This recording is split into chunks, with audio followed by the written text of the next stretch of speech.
We are gathered here today to dishonor the lives of all men who have ever felt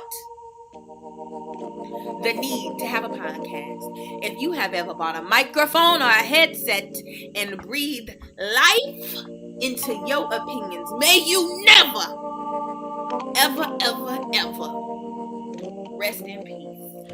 And if you have been subjected to a podcast of the useless, misogynist, colorist, homophobic, transphobic rhetoric, you may be entitled to compensation. Hey, y'all. Hi. Surprise! We're back. Yes. We have a new tink for you. We have a brand new R.I.P. MINISODE series where we lay to rest the bullshit that needs to die in real life.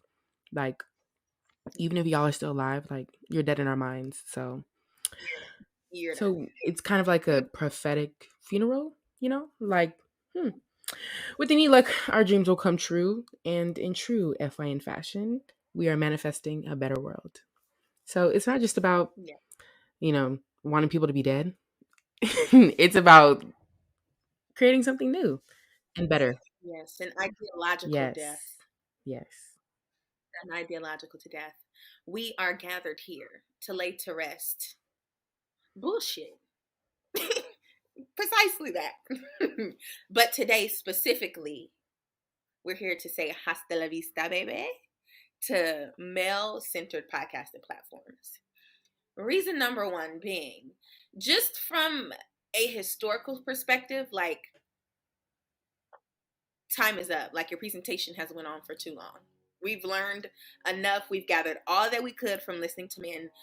There are no new ideas being presented at this point. Like, you're just like baby birding the same ideas from person to person. Like, it's just throwing up bullshit. We're done. Okay. And yet, y'all been talking for as long as you have, and yet we still have the same problems that we have. So all y'all buying mics and having podcasts hasn't fixed any of your homeboys from being weirdos. We need to try a different approach. It's time for some change, you know? That's I would think. This is a later point. We're going to talk about it. But anyway, yes, we are talking about all men. Even if, like, you are the most forward-thinking, thoughtful, feminist, I say that with air quotes for a reason, you cannot speak to the experiences of womanhood or offer us anything new or special. Like, I hate to say this, but y'all need to shut the fuck up. Like, just shut the fuck up. And in that, shut the fuck up off the mic and go use that energy and that breath to educate other men on some real shit. Actually, before you do that, think about yourself. Think about the ways that you perpetuate patriarchy and hatred. And do the reading, do the work. It's going to hurt. But then go use that to help other men that in a real, tangible, loving way. Yeah. Because at this point, your podcasts are not used to celebrate or interrogate masculinity or manhood, but instead you use them to degrade and embarrass women. Y'all bring women on as guests, and this is especially for y'all at Fresh and Fit, bitch. Y'all bring women on as guests and use them as tools of manipulation so you can manipulate the women as your guests, and you can use them to manipulate other women. That is evil. Who are listening. That is evil. That is really, really evil. So what's really crazy is, like, y'all really so quick to buy a mic to change the world, but you won't even change yourself. Yeah, like the math isn't mathing. I don't get it. Anyway, once again, a special fuck you, bitch, to the self-identified heterosexual people, heterosexual men who have podcasts, because y'all are so deeply invested in gender politics that it's literally to your own downfall. Like, just shut up and we'll be able to make some progress. Okay? Just shut the fuck up. But I hear it now. But what about free speech? I can say what I want. That is the most lackluster argument that you could have in this day and age. Like, grow up, first of all. Nobody gives a fuck about the Constitution. You don't even give a fuck about the Constitution. Have you even read it? Do Nobody. you even know what it says? What are all the amendments? Like, don't cite a fact, don't cite a source without really knowing what the fuck you're talking about. So since you want to ask about freedom of speech, let's talk about what freedom of speech is, what it actually means. Because freedom of speech does not include the right to create a clear and present danger or likely to incite imminent lawless action. Spewing hatred towards women, also known as hate speech, is not free speech. These ideas and beliefs that are circulating on your podcast can kill, and they have, and they do. We see it every single day, especially for Black women, Especially for especially for Black Black women. trans women too. So Yeah. the like hateful rhetoric is just materialized in such a specific way, like via the way in the way that men treat women via assault, abuse, and death. And someone always pays the price for you to speak, and it's always us, always. Always us. And I feel like it's a lot of people say that's dramatic. That's a reach. For you, Exactly.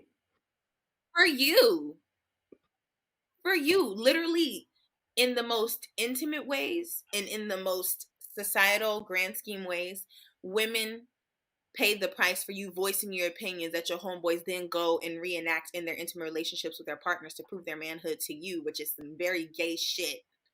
But women and children and trans folks pay the price of you trying to perform masculinity for your homeboys and being violent to prove that you're a man.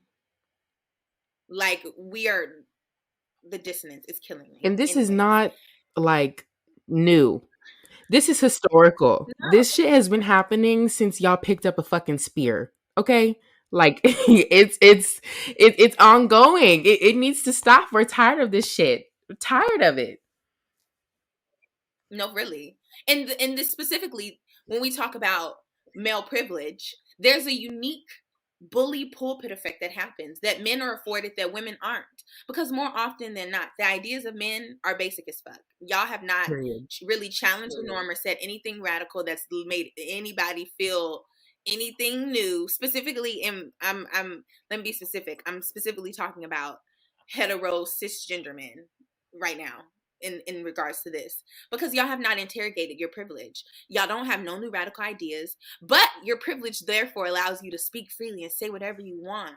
And particularly in the age of social media, men are much more easily platformed, and their ideas are circulated and people like and follow and share and comment, and a whole bunch of bullshit that just it snowballs to more and more bullshit. But my question is, if we're talking about free speech, you can say what you want, you can have your own platform, why choose to voice your opinion and say some hateful shit? Like, y'all don't never be celebrating manhood. You always trying to tell women how to be women to men. That don't make no fucking sense. It don't make no sense. And let's be clear, we're not here to generalize and say that all male podcasts are bad. No. Simply being a man and having a podcast is not bad. That's not bad. But the fact is that men have a monopoly on all of popular culture, period, right? Mm-hmm. And but specifically when we're talking about podcasting, there's a disproportionate rate of most podcasters being men. And then we add race to it, white men. And white men is a whole different episode. It's really hard to even talk about the way that patriarchy works in regards to race, because we're fucked, right? But therefore, if men have that monopoly, we simply need more space for women to express their truth and to have space to express their truth. Because we're not here to say that women haven't been able to say what they need to say. For generations, women have voiced and created work in literature and scholarship and art around their experiences as women in a patriarchal society. But creating a platform for that work to reach people, that is being sucked up by men who are saying bullshit, and you're not doing anything to help us find new modes of liberation.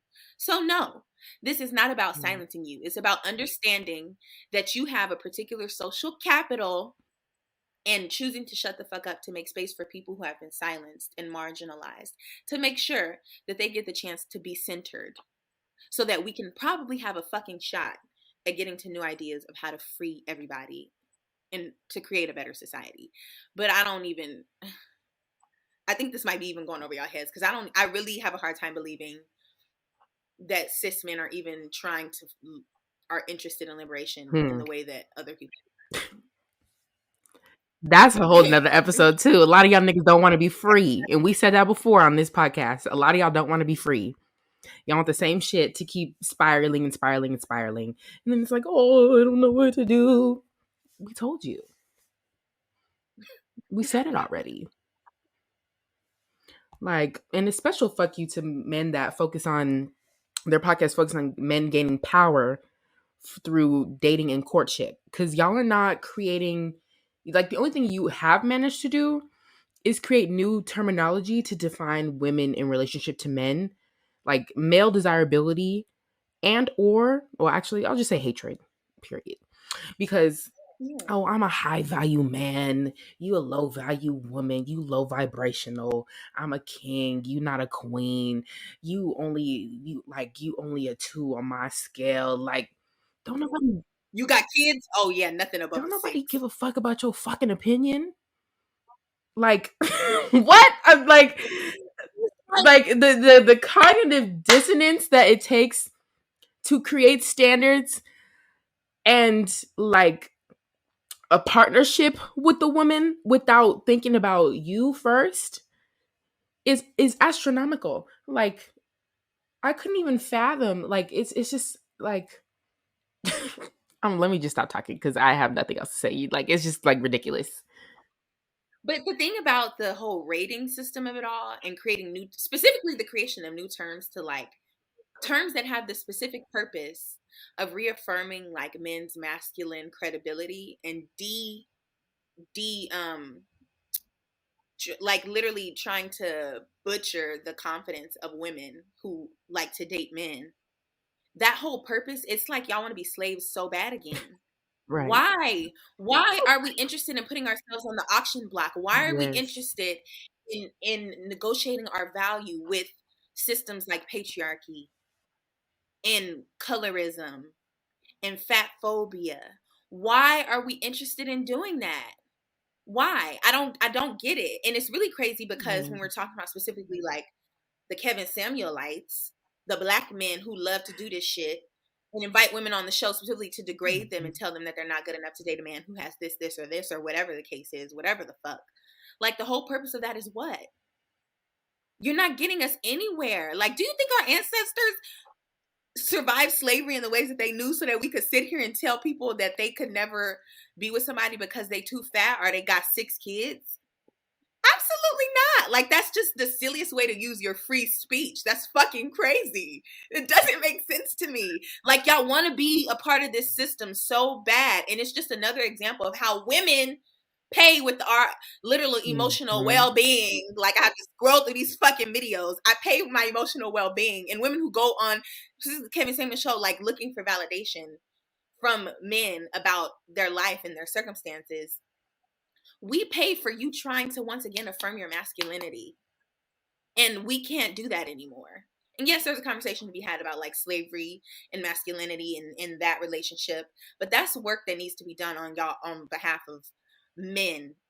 And that's your plight. We also, as Black women, from a historical perspective, have shit to deal with too. But when it's been infringed upon and we're being used to validate you, how the fuck we supposed to heal ourselves? You don't care. You don't care.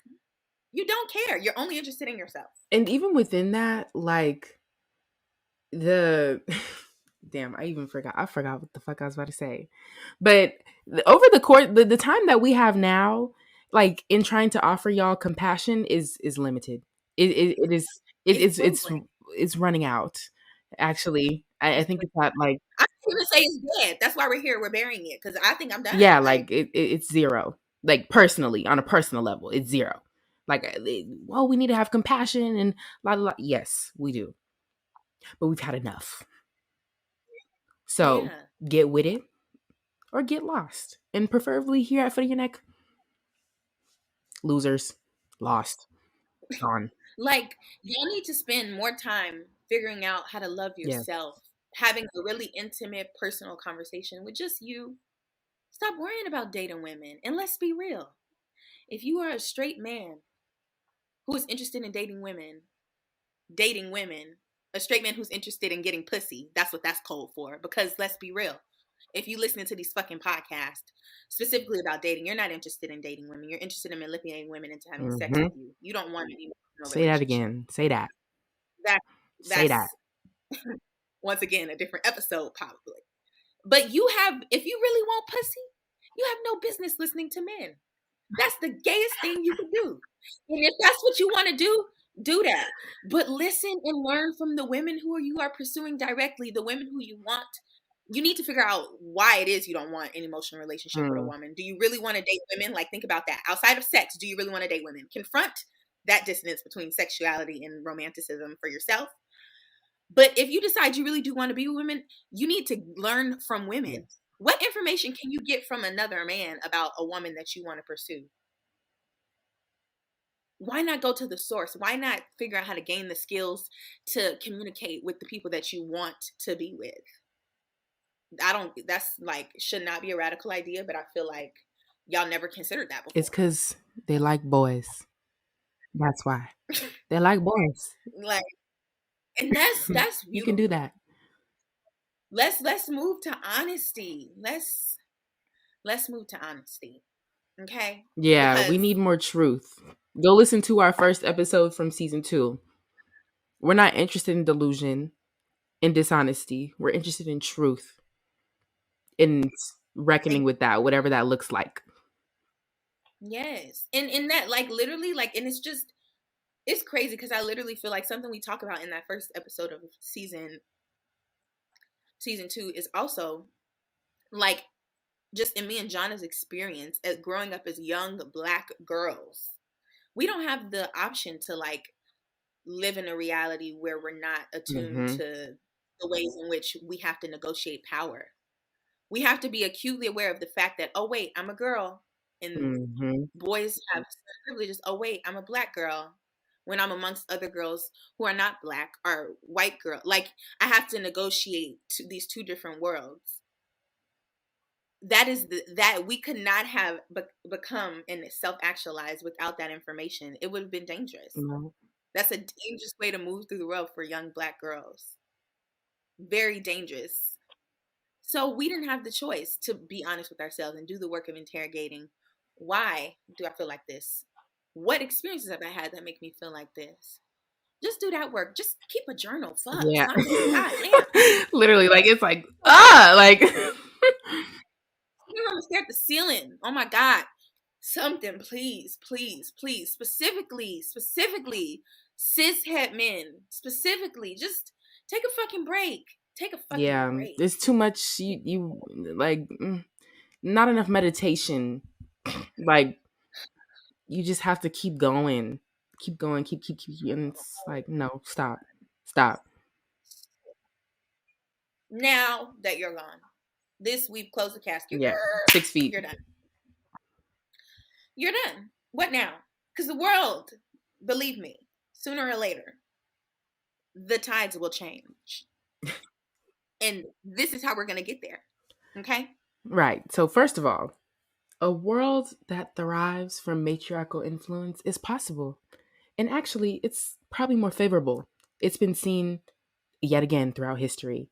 And I'm not going to go through all the details of history, but so you can look that up yourself. But it's true.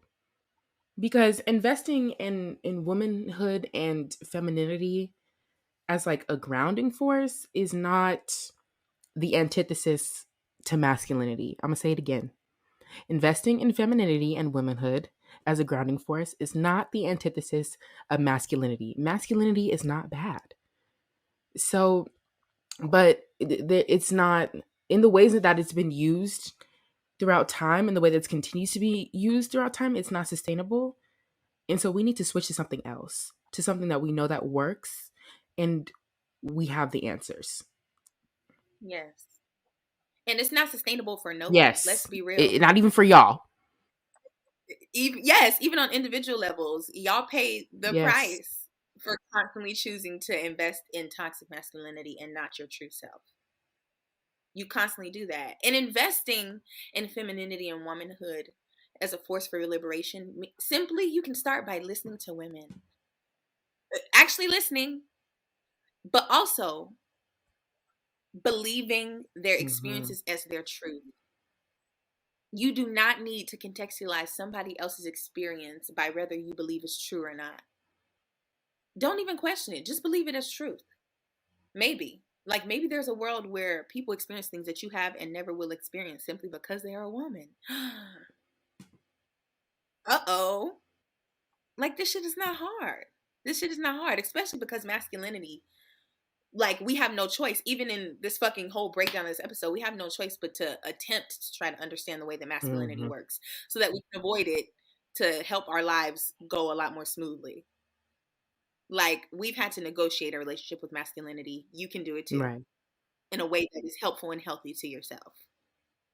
Okay? Because other people have done the work. Women and non-binary folks have always, since the beginning of time, have always birthed new ways of life and offered solutions and modes of liberation and freedom from the margins, in spite of being trampled on and silenced and forgotten about by patriarchy. And then if we bring the Western world into, like, it's too many fucking moving parts if we think about this long. So it's our job, because we don't get to say that there is no other way, because there are other ways. The work has been done for us. The work is still being done. Yes. It's our job to seek those people who are doing that work and to center them and to curate work around us that is by women and non-binary folks. And specifically at Foot on Your Neck, that is what we are committed to. So once again, if you're someone who has not listened to our show from the beginning, we will never have male-identified folks on our podcast. Never. So it's your job.